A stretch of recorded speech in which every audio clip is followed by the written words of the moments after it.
Rusiyanın Yekaterinburq şəhərində azərbaycanlılara qarşı daha bir təxribat hadisəsi baş verib. Bu dəfə hücumun hədəfi qadın olub. Hadisə Baku Plaza ticarət mərkəzində yerləşən Naşərab restoranında qeydə alınıb və Rusiyanın Federal Kriktivi telekanalının əməkdaşı Aleksey Kuznetsov çəkiliş qrupu ilə birlikdə restorana gəlib və müəssisənin açılmasına 3 dəqiqə qalmış içəri buraxılmağı tələb eləyib. Restoranın xanım əməkdaşı Tellinin sözlərinə görə xəbəri oxuya-oxuya videoya baxıram ki, yəni bu necə belə dəhşətli hadisədir?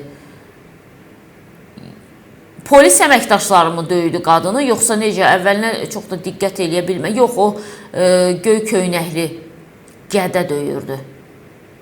Buna fikir verin, qadınla davranışına baxın.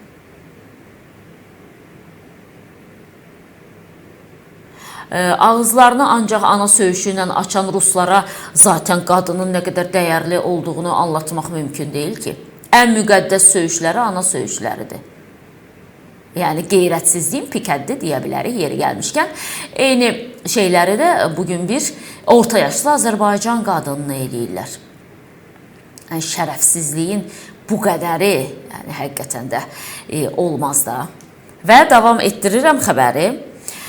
Deməli, saat 12-də restoranın açılışı olacaq, amma bu göy köynəkli,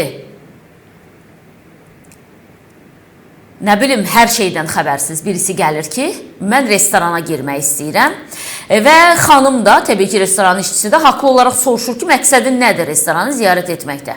Bu zaman jurnalist aqressiv danışmağa başlayır, qışqırmağa başlayır, qeydə almağa və qapalı restorana zorla daxil olmağa çalışır. Belə jurnalist olar. Eşşək otarana oxşur sözün həqqi mənasında. Baxın, hərəkətə baxın.